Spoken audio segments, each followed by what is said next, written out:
When I was 5 years old, my uncle was imprisoned in Eritrea. As I grew up and grew older, I learned more about his case and about the fact that nothing was being done to free him. When I was 16 years old, I decided to start an organization to work for my uncle's release. I was living in Sweden, where I had the freedom to speak up. My uncle's name is Seyoum Tsehaye, and I decided to call the organization One Day Seyoum. But I'm not here to simply tell you my uncle's story. I'm here because my uncle's story represents something bigger, a crisis that has been going on for more than 17 years, a crisis that we all can and should play our part in ending. My uncle was imprisoned in 2001, a decade after Eritrea had gained independence from Ethiopia. The war for independence had been fought on a premise for a search for justice, equality, and democracy, but following independence, there were no elections. The leader of the guerrilla group, Isaias Afwerki, became the country's first president, but he promised the people that the lack of democracy only was temporary. In 1998, a border war broke out between Ethiopia and Eritrea that lasted for 2 years. And even though the war ended in 2000, Ethiopia refused to withdraw its troops and give back the land to Eritrea. The Eritrean government referred to the situation as a no war, no peace situation. But with the war practically at an end, the people of Eritrea were expecting domestic reform and an implementation of the democracy that they had been fighting so hard for during the War of Independence. There was critique and pressure coming from all sides, and my uncle was one of the key critical voices in the country.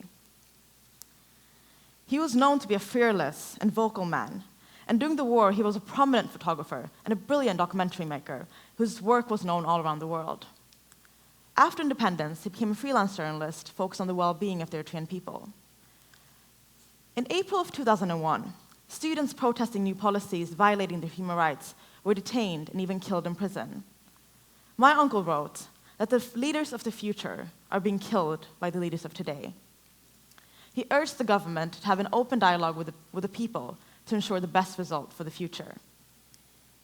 When warned about the risks of his work, my uncle always replied that if we don't give them a voice, no one will.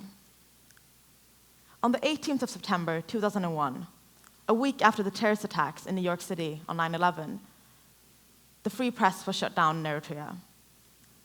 When the whole world's eyes were riveted on what was going on in New York, the government took that opportunity and imprisoned 10 journalists, including my uncle, and 11 politicians who had publicly demanded democracy. Until this day, no one has been charged, prosecuted, or been given an official reason for their imprisonment.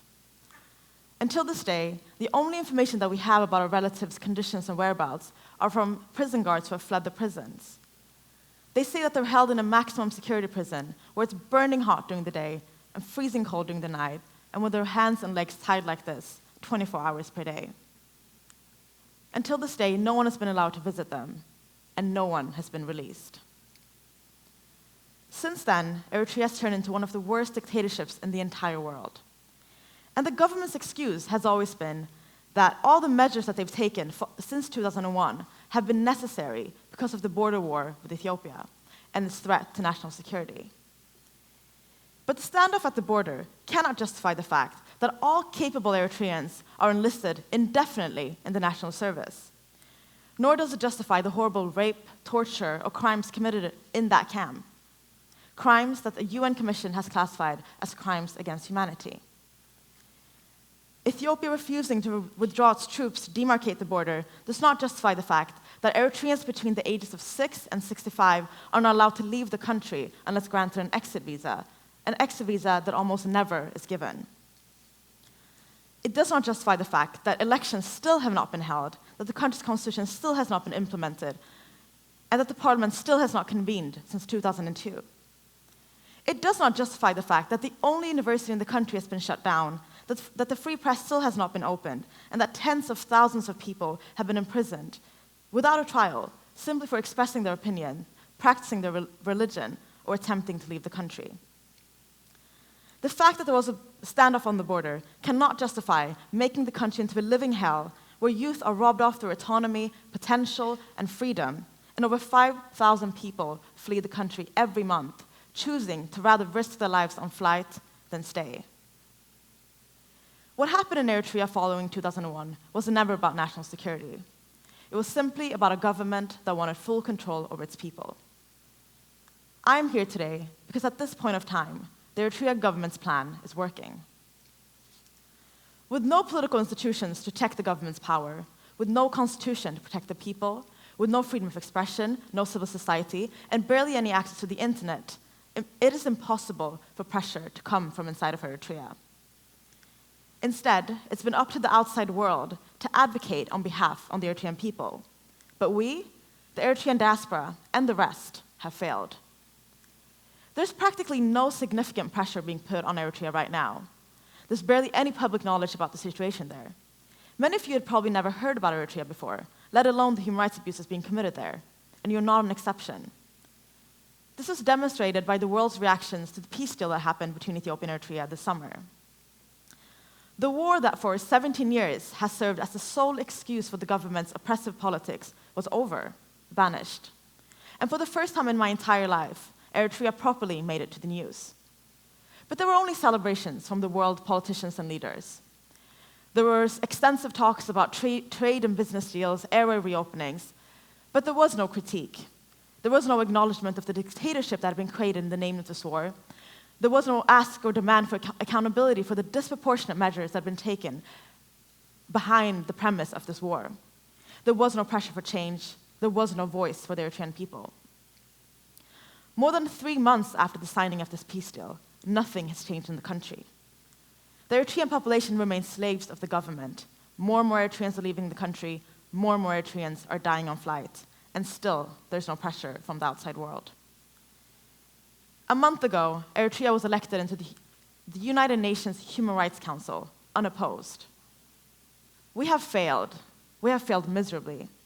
But as much as this failure pains me, it also motivates me.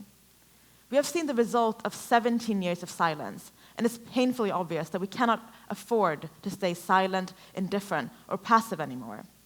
The fate of a whole nation is at stake. We have to act now, in whatever capacity that we can. For the past 5 years, I've been working with One Day Seyoum, the organization I set up in the name of my uncle, to advocate on behalf of the Eritrean people. We do everything we can to raise awareness about what is going on in Eritrea, gain support, and through that support, put pressure on the Eritrean government. One Day Seyoum's advocacy includes putting pressure through different legal mechanisms available under international and regional law, and lobbying political institutions around the world to put pressure on the Eritrean government. We organize events, protests, and actions. We write articles, we produce video series and podcasts, and we put together campaigns online and offline. For example, this summer, when the world blindly was celebrating peace between Eritrea and Ethiopia, we started a campaign called Questions for Isaias, where we encouraged Eritreans to raise the issues that the Eritrean president was refusing to address. The tweets and questions from all around the world would not stop pouring in. And in September, on the anniversary of the shutdown of the press in Eritrea and the imprisonment of my uncle and his colleagues, we had silent protests all over the world, 17 minutes of silence for the 17 years that have passed. But the success of our work is dependent on people like you. You are the ones who can help us reach more people. You are the ones who can help us put pressure. And it's easy. We have an ambassador program where we train and equip people all over the world to bring Eritrea's story to your community. The easiest way, of course, is to help us gather signatures, take a simple picture for our photo campaign, and also support our various campaigns throughout the year. But there are endless ways that you can help us put pressure on the Eritrean government. If you're interested in getting involved, you can contact me at any point, either on social media, on my email, or just speaking to me in the break. But regardless of how much you want to do, I urge you to do something. The Eritrean government imprisoned my uncle for a reason. So we need to become the next generation of Seyoums. We need to advocate, we need to fight, we need to make noise, determined by the belief that if we don't give them a voice, no one will. We need to become the forces that the Eritrean government feared so much that they had to imprison.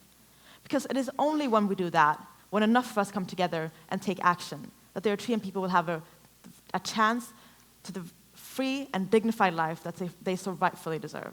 Thank you very much.